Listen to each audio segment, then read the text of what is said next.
Hey, Teros here. Watu wa Mlima. We need to go behind the tent and talk a bit. Recently, I found myself watching a lot of these vernacular stations. I know you know the two most popular stations, especially in the central region, Lima region. And one thing that caught my attention is almost 90% of the paid up, either 80% of the paid up adverts are all to do with land sale. 50 by 50 Kamuru, 100 by 100, I don't know where, Ukambani, all the way up to Malindi, everywhere. There are 50 by 50, 100 by 100 kind of plots being sold and marketed by the various land buying companies. Now, there is nothing wrong about it, and I'm not trying to bash anyone who is in that particular industry, because I can tell you right now they're making a kill, which is good, and people are doing proper investments. But what caught my attention is, and especially from my knowledge in terms of capital, application of capital, is that you have these 50 by 100 going for 500,000, 100 by 100, let's say 1 million bob, and you're like, who is buying all this land? And for sure, for these adverts to be there must be an audience. And it's basically the way we were brought up, and especially in terms of being told how important land and property is, and ownership of that particular property is extremely critical in terms of especially defining you, and especially for men, you lazima ukuwe na kaploti pahali where you have earmarked to, let's say, build for your family and settle. But my big question is in terms of capital, the kind of capital that we are locking down. Because if you look at these 50 by 100 or 100 by 100 plots, one, they've been sold in very remote areas. So it's an area that will need maybe another 5-10 years for it to appreciate, or for proper returns, especially if you're doing it for speculation basis. If you want to build, maybe that's a project that you'll be involved in for the next maybe 2-3 years. So first you have to buy the land, you have to look for capital to build and do all that pertains for you to be able now to get into this particular dwelling and call it home. So usually, typically, that would take you maybe 10 years. Let's say you're buying it via credit, so you have to pay the loan back. It's let's say a mortgage, or maybe profits from a business that you're trying now to put aside. So all that is good.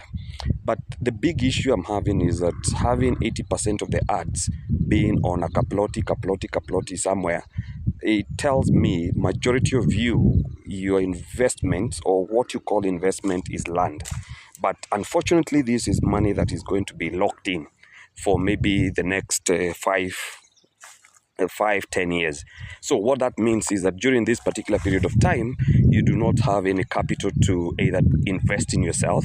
Maybe you need an extra certificate, degree, or exposure, or you need to attend conferences that build you or build your value in the ecosystem.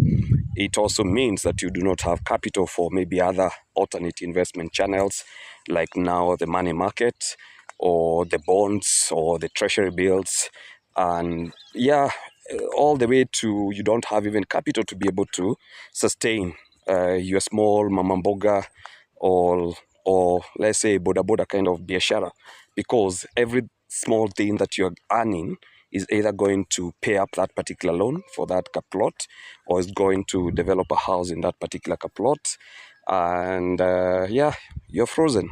So what tells you is between 5 to 10 years, there's nothing else you'll do apart from paying for that plot or paying for that particular building. And for me, it's capital that is tied down just for sentimental values, and this is debatable. This is a conversation I'd like to have with especially the financial analysts on this particular platform.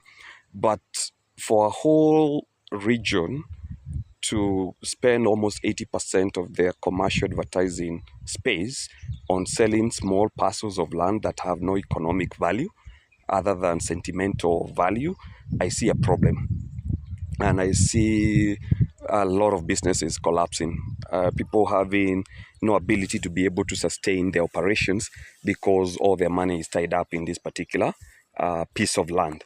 Now, for me, it's, and I know land ownership, house ownership is extremely important. There is a lot of traditional or societal demands for it. But if you look at it from a mathematical point of view or from a financial investment point of view, there is something that is not adding up. And I'm not saying that those who are investing are doing a wrong thing. Especially if you're investing from your surplus, that's okay. That's any day. That's why we work hard. That's why we wake up to do whatever we need to do. But if you're taking loans, you're going into your small savings to try and acquire these particular pieces of land that are in the middle of nowhere, then there is a problem. But also in the mix there is also good properties that are in very arable areas and all that. But again, we are also converting a lot of our agricultural land to concrete jungles. So you can see, like right now, I'm at Tea Crest. This is a tea growing region with a lot of dairy farming as well.